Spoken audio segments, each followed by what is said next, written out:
Viene llegando a Santiago la patriota expedición, ya se escuchan los clarines y el redoble del tambor. Donde la historia cobra vida, un programa para descubrir el lado desconocido de nuestros personajes históricos.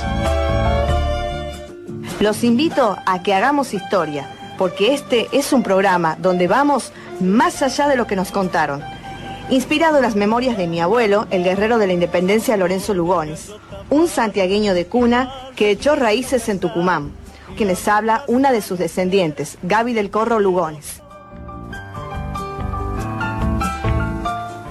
Queridos oyentes de la emisora de 103.9 de frecuencia modulada, reciban nuestros más cordiales saludos. Ya está con nosotros Gaby del Corro, quien se encarga de conducir este programa, donde la historia cobra vida. Muy buenas tardes, queridos oyentes. Nos encontramos otro sábado donde la historia cobra vida, con la conducción de Gaby del Corro y la co-conducción de Pedro Bosniak, y nos estamos preparando porque este programa es la antesala de la Navidad. En este día lluvioso, espero que la estén pasando lindo. ¿Te parece si empezamos con las efemérides? Y arrancamos. El 18 de diciembre de 1777 nacía en Buenos Aires el general Juan Martín de Pueyrredón. En 1810, el doctor Mariano Moreno renuncia a su cargo de secretario de la Junta de Gobierno, dos figuras destacadas de nuestra historia. El 21 de diciembre de 1879 nacía en Georgia el político soviético José Stalin. Fue el máximo dirigente de la Unión de Repúblicas Socialistas Soviéticas. El 23 de diciembre de 1951 moría en Buenos Aires Enrique Santos Discépolo, y es por eso que este tanguito de alguna manera lo hace recordar. Gira Gira es uno de ellos y Cambalache es otro. Una muy buena letra para que ahora la escuchemos. Don Bosco y la Legión, Don Chicho y Napoleón, Carnera y San Martín, igual que él, la vidriera irrespetuosa de los Cambalaches. Se ha mezclado la vida y herida por un sable sin remache. Ves llorar la Biblia contra un calefón. Estamos escuchando Donde la historia cobra vida, un programa a cargo de Gabriela del Corro, idea y conducción, basado en las memorias del teniente coronel Lugones, figura histórica crucial durante la gesta de nuestra historia a comienzos del siglo XIX, durante las campañas de independencia. Esta lluvia que de alguna manera bendice el día nos hace traer nostalgias, y otra de ellas, aparte del tango, es una figura destacada femenina que el 24 de diciembre se conmemora del 2002 otro aniversario del fallecimiento de Ana Laura Merelo, actriz y cantante. Había nacido en Buenos Aires el 11 de octubre de 1904. ¿Te acordás, Pedro, cuando ella nos decía a todas las mujeres que nos hagamos el Papa Nicolau? Claro, cómo no me voy a acordar de esa famosa frase que además la popularizó un famoso humorista, no sé si vos tuviste oportunidad de verlo, y que era de aquellos años 80, y que era Mario Zapag, que él hacía una imitación, incluso en películas con Olmedo y Porcel de aquellas épocas, aparecía imitando a la señora Tita Merelo. Era la famosa risa conocida de los medios televisivos, la de Mario Zapag, sí, por supuesto. ¿Qué tal si nos recordamos un poquito con un tanguito de ella muy conocido y alguna de sus palabras? Vivan la juventud plenamente, estudiando, porque como dijo aquel Sarmiento, el saber no ocupa lugar. Yo no fui al colegio, pero aprendí caminando, dándole la cara a la vida y nada, y adelante, Merelo. Y no dirán que me engrupí porque modesta siempre fui. Yo soy así.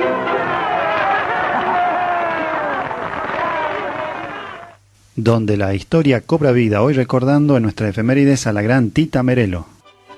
Bueno, y aquí pasaron el tiempo de las efemérides.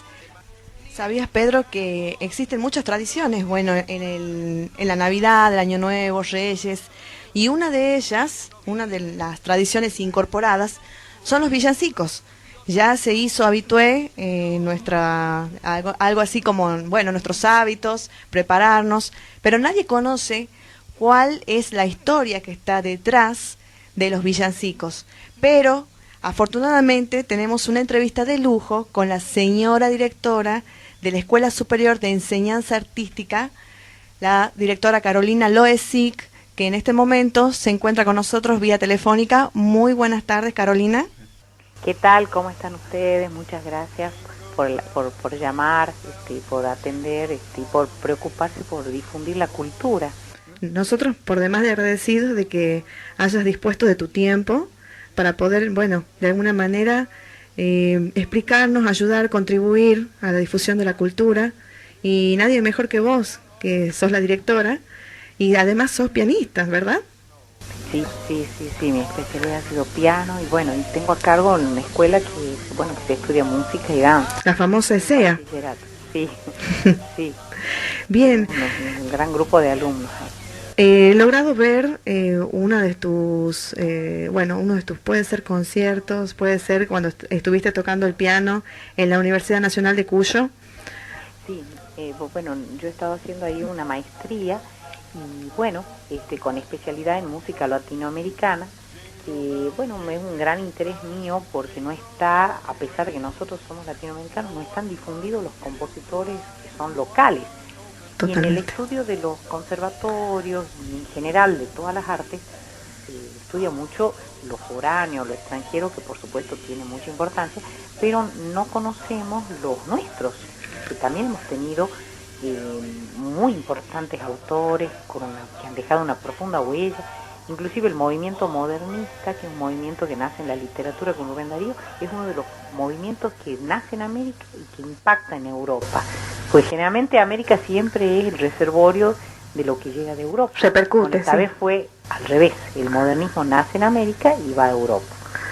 Muy bien. Nosotros hemos transformado muchas cosas enriqueciéndola con las tradiciones nuestras, con todo el acervo de las comunidades originarias, y eso ha dado un patrimonio cultural muy rico. Totalmente, es así. Siempre América miró a Europa y la verdad que algo surja desde América hacia Europa es algo digno de destacar, de tener en cuenta y hay que difundir. Bueno, en este caso nos encontramos para comentar sobre los villancicos, el origen, porque nosotros lo tenemos incorporado en nuestra cultura y ya es, como decía anteriormente, hábito, pero desconocemos cuál es el origen, por qué lo cantamos, si realmente tuvo un origen religioso, claro. ¿o no? Y la diferencia con los carols, porque hay una confusión ahí entre ambos. Sí, así es. Lo que sucede es que la palabra villancico nosotros la hemos heredado sin ninguna duda de la tradición española. Y que el villancico y mal llamado villancico, porque a veces le agregan una S, en realidad es villancico. Y villancico viene de España y se remonta ya, no tan solo con ese nombre, sino con otros nombres, a la Edad Media. Originariamente la palabra villancico tiene que ver con la palabra villa. ¿En qué sentido de villa? En la Edad Media, alrededor de los castillos vivían las villas que eran de los campesinos, porque el sentido original de villa es la persona que tiene su casa, que claro, el concepto cambia con el tiempo, varía, no es lo mismo villa en la Edad Media que como se entiende ahora. Exactamente, no, nada que ver y de ahí viene la palabra también, se han derivado muchos vocablos, por ejemplo la palabra villano que uno generalmente lo asocia a alguna persona que tiene una connotación negativa. No es correcto. Claro. Pero originalmente era la persona que habitaba las villas. Los aldeanos, por decirlo de alguna manera. Los aldeanos, las aldeas, como un sinónimo así. Y el villancico proviene de ahí. Y originalmente no tenía un motivo religioso y tampoco es necesariamente relacionado con la Navidad. Eso vino mucho después. Originariamente tenían letras que podían ser con cantares del pueblo que transmitían, por ejemplo, las gestas de algunos héroes, como ser, por ejemplo, el poema de Divino Cid, que también es un cantar de gesta. Eso eran cantares que se transmitía de manera de boca en boca. Algo así como las novedades. Las novedades eran como unos diarios, llamemos, poético-musicales de la época. O por ejemplo, en Francia, la canción de Rolando. Bueno, hay muchos tipos de cantares. Era un cántico popular. un cántico popular. Pero después con el tiempo van, por ejemplo, eso tiene que ver con la poesía y los cantares juglarescos, que es la época también cercana al Renacimiento, saliendo de la Edad Media. Los juglares eran cantantes ambulantes que llevaban esas noticias cantadas de pueblo en pueblo.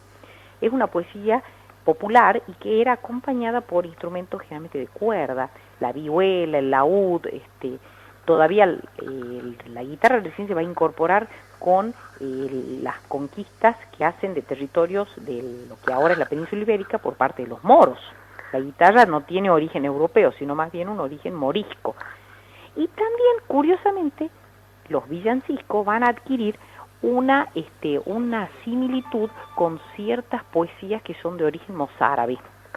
En cuanto tiene una forma, con el tiempo, por supuesto, es muy flexible porque ha ido evolucionando con el tiempo la forma poética y la forma musical. Qué fuerte influencia realmente, ¿no? Muchísima. Tiene una forma ABB.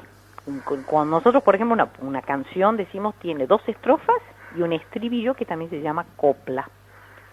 Entonces, hacer una similitud, digamos. Claro. Por ejemplo, pero en España ha sido como donde mayor fuerza tomó, porque en la zona, por ejemplo, gallega, en la zona de Galicia, con las cantigas de Alfonso, que compuso las cantigas a Santa María, eso décimo el sabio. Entonces, ahí se empieza a tomar porque Alfonso X se consideraba como juglar de la Virgen María, porque la consideraba en ese momento como un modelo de mujer.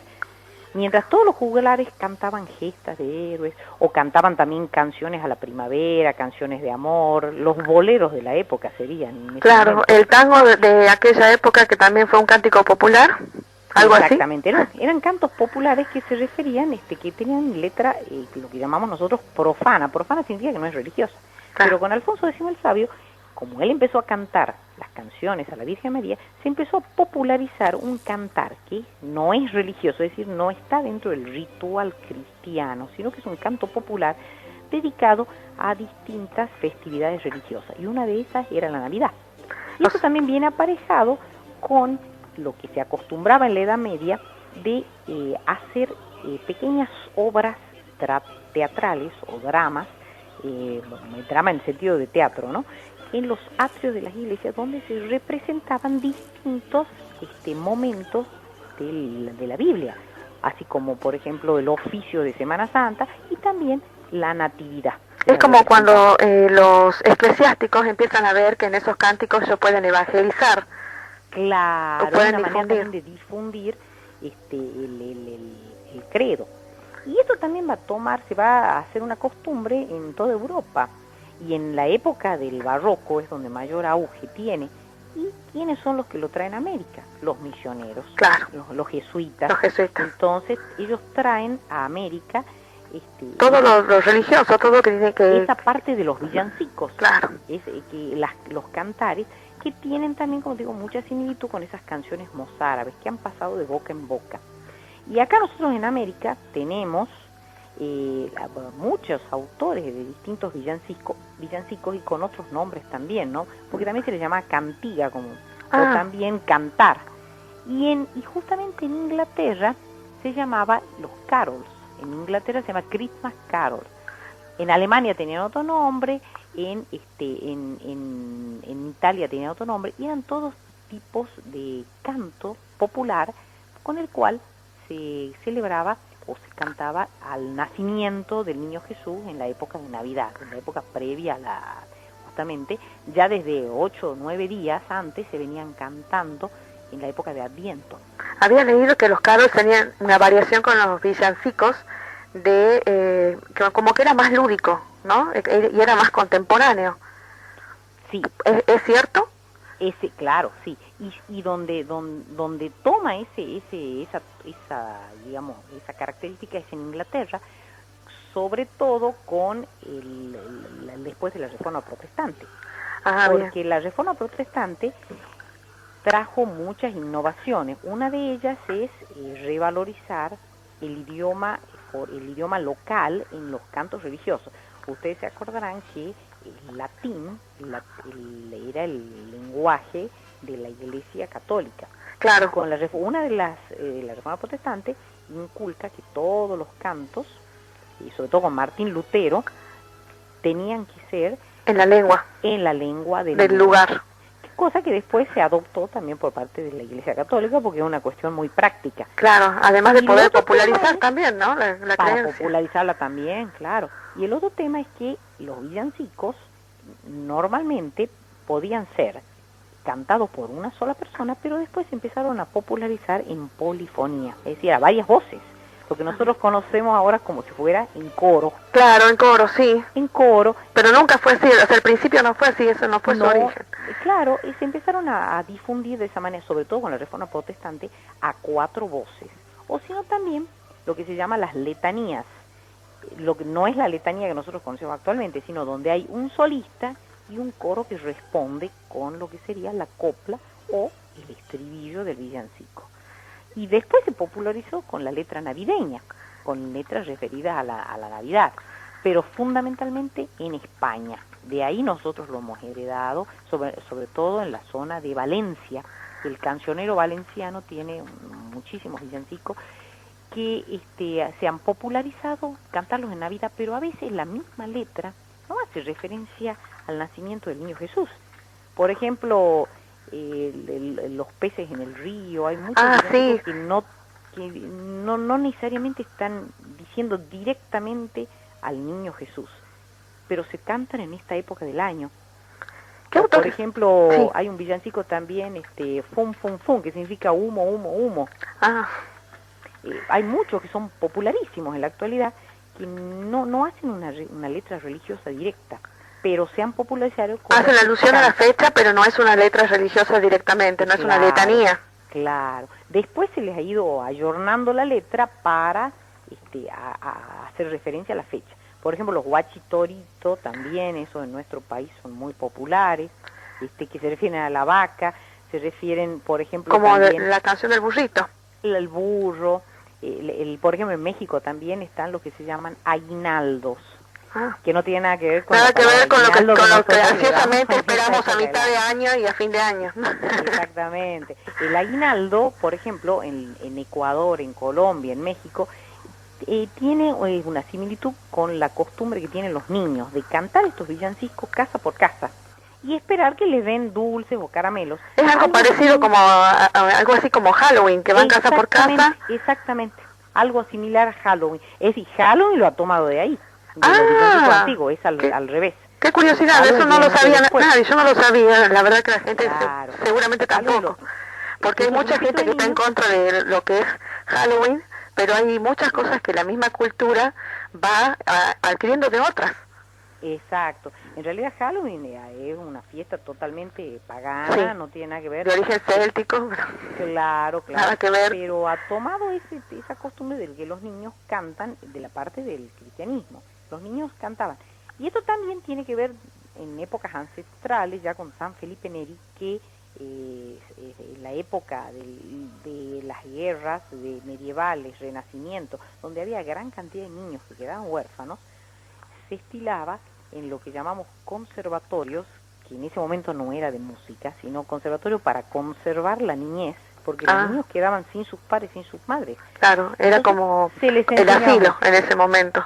Eran niños huérfanos, entonces se creaban esos conservatorios donde ahí se les enseñaba música. Y de esa manera era una manera de contención también y de era una manera pedagógica de hacerlos entretener a los niños. Por ejemplo, Vivaldi fue director durante mucho tiempo de un conservatorio donde había niñas y componía las obras de acuerdo a eso. Y ahí vienen también que se componía y se los hacía teatralizar a los niños en las épocas de Navidad. Cantaban estas canciones. Y eso se ha ido difundiendo hasta llegar a América. Y en América tenemos, por ejemplo, autores como Sor Juana Inés de la Cruz, que escribe como aproximadamente 360 y pico de villancicos, que son un documento muy importante para conocer las costumbres coloniales. Uno no la Sor Juana, la de los hombres necios, que acusáis a las mujeres. Es una poesía femenina muy importante, sí, la verdad. pero de una gran delicadeza, bueno, muy filosófica, muy reflexiva. Sí, de Valencia.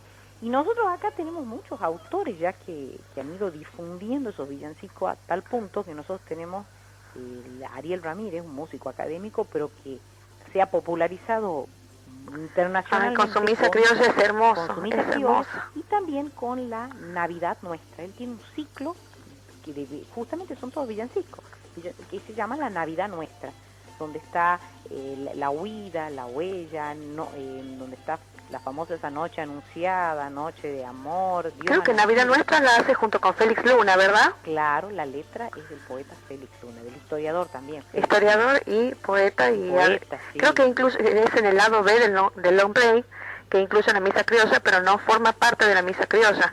No, la misa criolla es aparte, es una obra distinta. La misa criolla de Ariel Ramírez y también Félix Luna tiene la estructura tradicional de la misa, que tiene el gloria, el santo, el cordero, son las partes tradicionales de la misa latina. Claro, de los Pero reyes. Navidad Nuestra es un ciclo de villancicos, justamente donde tiene la anunciación, tiene la huida de José, que cuando huyen después tiene la parte del nacimiento, de los Reyes Magos. Todo esos ciclos justamente son villancicos para Navidad, que se han popularizado de manera internacional. Después también tenemos María Elena Walsh, ya como una compositora, que ella tiene justamente un villancico norteño donde dice: en un ranchito de adobe ha nacido el niño Dios. Aquí vengo con mi caja a cantarle una canción. Es una cosa muy linda. Y a eso le sumamos toda la tradición que hemos heredado de España. La verdad que justo respondiste a la pregunta que Pedro me decía que por favor te pregunte, era sobre los autores. Sí, estamos hablando de los autores nuestros, ¿no? Sí. A eso le sumamos los autores tradicionales, los clásicos, que compusieron tonadillas, cantigas, villancicos, que nosotros los seguimos cantando, ¿no? Que son de españoles y que probablemente se remontan a compositores como Juan de Encina, que son... Turulú Negro puede ser también, algo así. Pedro me pregunta, Turulú Negro puede ser. De Cusco. ¿Perdón? Turulú Negro, de Cusco. Sí, también de Cusco, sí, toda la zona esa, porque hay que acordarse que los jesuitas y todos los misioneros en general son esas palabras, así como arrorró, todo ese tipo de que parecen tanjáforas, muchas veces se deben a los idiomas y los vocablos que son de las lenguas de los habitantes originarios. Con todo lo que ahora se difunde, quizás a veces negativo en relación a la conquista española, una de las cosas positivas la podemos rescatar de los jesuitas. Ellos fueron los primeros estudiosos de las lenguas originarias. Claro. Nuestra lengua lule o vilela, nosotros no la hubiéramos podido conocer si no hubiera sido por los estudios de los jesuitas y los libros que ellos escribieron. Claro. Y ellos eran, en general todos los misioneros, de una gran cultura. Eran herederos de un renacimiento y de un barroco donde tocaban varios instrumentos musicales, eran arquitectos, ingenieros. Así hay muchas cosas que no se conocen porque hay otro concepto, es como un concepto que vienen a destruir y en realidad hay muchos otros lados que no se conocen de la historia, en que ellos admiraban e incluso muchos de los villancicos se los traduce a su lengua. Exactamente. Se evangeliza en su lengua y muchos también cánticos de la lengua de ellos se los traduce al español, un montón de cosas que se conservan. Los cánticos, por ejemplo, ellos son los primeros en componer en una polifonía donde se aprovechaba la musicalidad. En las varias voces se ponía una voz en castellano, otra voz generalmente en otro idioma, y alguna de las voces tenía el idioma del habitante originario. Se aprovechaba la misma musicalidad rítmica del idioma para hacer música. Y nosotros vamos a ver en composiciones esa alternancia entre el castellano antiguo y el idioma local, el idioma la lengua local. Es como una transición, por decirlo de alguna manera. Se aprovechaban las dos cosas, donde ellos veían que se hablaba al mismo tiempo y se aprendía. Y se aprendía, se rescataba de todo el acervo ese del arte y de los artesanos que tenían los habitantes originarios. El barroco colonial es algo en la historia del arte como único de América, porque ahí ha habido una simbiosis de lo local con lo europeo que no se ha dado en otra parte del mundo. Y que muchas veces no se conoce. No se conoce. Nosotros no lo estamos viendo en todas las iglesias jesuitas, que después las heredaron los franciscanos. Acá en Tucumán tenemos un San Francisco, y en otros lugares, por ejemplo en Salta, si nos vamos hacia arriba, a Bolivia, toda la zona misionera, es valiosísimo el acervo donde se ha aprovechado la técnica que usaban los locales de acá, nuestros habitantes originarios, con mezclada, unida con lo que venía de Europa.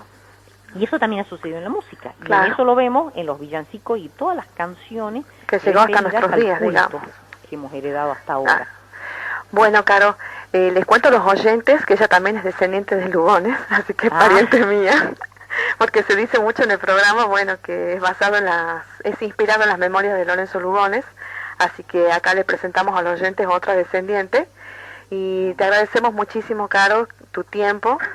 Espero que pases una linda Navidad y que, bueno, tu familia sea bendecida con ese regalo que nos da la vida de poder compartir junto a nuestros seres queridos en esta fecha tan especial. Muchísimas gracias, y los mismos deseos van para todos ustedes. Así que, bueno, ha sido muy lindo a que la gente conozca todo esto y que les inculquen a los niños seguir cantando en la Navidad estos villancicos. Conservar esas cosas. Conservar esa costumbre de cantar en la mesa. Es una manera linda de unir a la familia. Es así, tal cual. Espero que esta Navidad más que nunca puedan de alguna manera cumplir los deseos que uno tiene de paz, de unión, de amor, y te deseo lo mejor. Nos estamos comunicando dentro de poco tiempo, así que la verdad que agradezco muchísimo, y todos los oyentes también agradecidos de poder tener esa información que muchas veces nos llega a nosotros. Bueno, muchas gracias a ustedes. Gracias, Caro.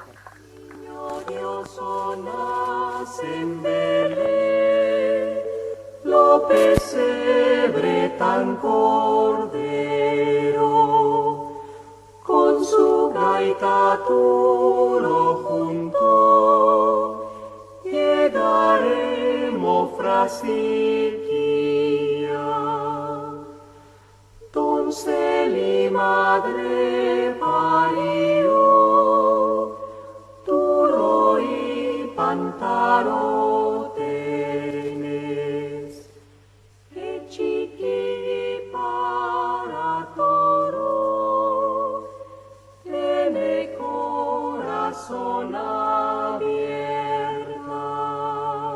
Danza y danza y danza y la guitarrilla, niño danza. Estamos escuchando Donde la historia cobra las memorias del teniente coronel Lorenzo Lugones.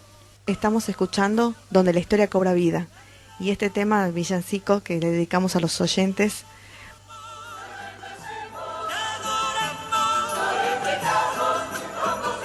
Te damos gracias por tu inmensa gloria a Dios. En las alturas, en la tierra, pasan los hombres, pasan los hombres. Ariel Ramírez, interpretada por Los Fronterizos.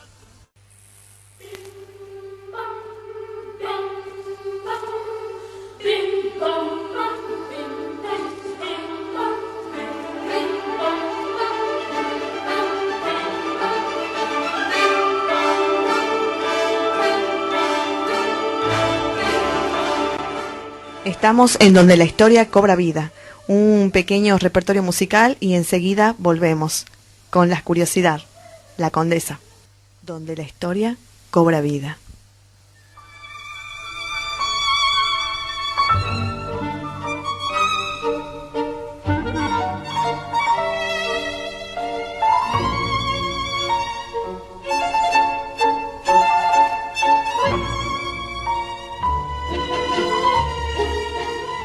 Y ahora vamos con la curiosidad, La Condesa Sangrienta.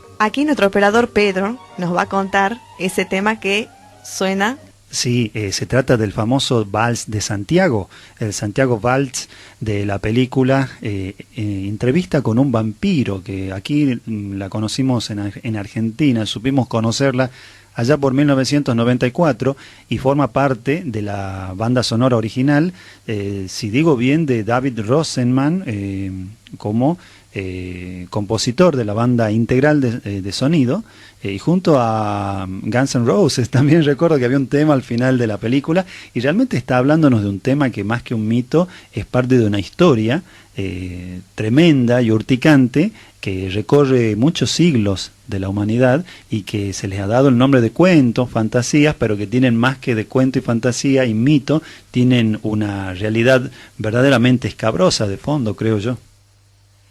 La verdad que es realmente un poco misterioso, algo que realmente ocurrió, valga la redundancia, realmente ocurrió en un escenario de Transilvania, en Hungría. Se decía incluso que esta condesa, la condesa de Báthory, era pariente de el famoso Vlad Tepes, el conde Drácula, otro conde. De Rumania. Tal cual, bueno, era la región que estaba ocupada de Hungría. Hungría, claro. Estaba dividida entre los turcos, por un lado, ¿verdad? Y bien, por el otro lado estaba el reino de Polonia, ocupando, bueno, esa vasta región. Allá por el año 1560 nace en una destacada familia de mucho dinero. Bueno, en la región que estaba ocupada por los Habsburgo, por la dinastía de los Habsburgo, es donde ella nació. Y esta familia, no sé si recordás, Pedro, mucha gente también sabe de que cuando las uniones entre ellos eran obviamente entre familias, ocurrían estos casos, algunas veces mitos y en otros casos no, de personas con ciertos problemas en su mente. Exactamente, sí. Había una especie de debido también a la consanguineidad, ¿no? Eran matrimonios que se hacían entre los mismos nobles. Matrimonios arreglados, que no podían casarse con otra persona que no sea de su igual condición. Exactamente, y bueno, lamentablemente eso también devenía en males genéticos, ¿no? Que como este caso de la locura, ¿no? Claro, en la degeneración, en el sentido de, justamente, como decías vos, Pedro, el mal genético. Y bueno, ella fue obligada a casarse a los 15 años con el conde Fernek Nadasdi, y que él tenía 26. Y bueno, compartían un sentimiento en común, ¿viste? Como cuando vos con tu pareja tenés algo que les gusta a los dos. Claro, y hay, como quien dice, gustos similares, pero eran gustos sádicos, como hoy los conocemos. Claro, por ejemplo, a ellos les encantaba, a sus criados, les encantaba pensar o ingeniar de qué manera los iba a castigar, con algunas brutales palizas, en otro caso pinchaban con agujas debajo de las uñas a las criadas. Así que bueno, y así pasó su vida hasta que falleció su marido y echó del palacio a toda, a su suegra y a toda la familia de su marido, quedando completamente sola y con sus sirvientas, las cuales eran bastante desdichadas porque, bueno, la condesa ya tenía sus hábitos, como habíamos dicho anteriormente, sádicos. Exactamente, y bueno, era una práctica común en lo que hace al esclavismo y la servidumbre, al trato de las servidumbres a lo largo de la historia, una historia lamentable que recorre, bueno, yo creo que todos los países, ¿no? China, los grandes reinos, Europa, y bueno, que lamentablemente se traslada con el colonialismo al continente americano, ¿no? Claro, en el periodo de esclavitud, por supuesto. Ahora, ¿cuándo comienza esta condesa ya tenía un antecedente de su crueldad, pero cuándo comienza ella a ser denominada sangrienta? Porque esto fue comprobado. ¿Cuándo comienza? Bueno, se dice que una de las criadas, porque en ese momento se estilaban que los criados los vistan, los peinen. Bueno, la estaba peinando y sin querer tira o jala de su cabello. Entonces la condesa, en su enojo, la bofetea y una salpica sangre, digamos, de su nariz, la criada, y en ese momento cae sobre la condesa sobre la mano de la condesa, y ella nota, la condesa, que las arrugas que tenía en su mano habían desaparecido, una cuestión así un poco casi mágica. Exactamente, bueno, quizá había descubierto algunas propiedades de hecho la sangre humana, ¿no? La vida, pero lo cual era una práctica realmente totalmente deleznable, ¿no? Provocaba rechazo y repulsión en cualquier otro ser humano, pero bueno, eran prácticas propias de los poderosos también, ¿no? Claro, por esa misma razón ella, en su, de alguna manera, impunidad nobiliaria, por decirlo de alguna manera, porque bueno, esa fue la razón por la cual incluso cuando se la juzgó, dio a entender y apeló también a eso para poder ser de alguna manera perdonada. La idea de ella era mantenerse joven. Ella tenía 44 años cuando comienza con sus baños de sangre. Empieza a mandar a asesinar campesinas y bañarse en su sangre. Para ella, a los 44 años, en esa edad, sobre todo en la Edad Media y el Renacimiento, era empezar en la tercera edad. Es estar más o menos entrando a la tercera edad.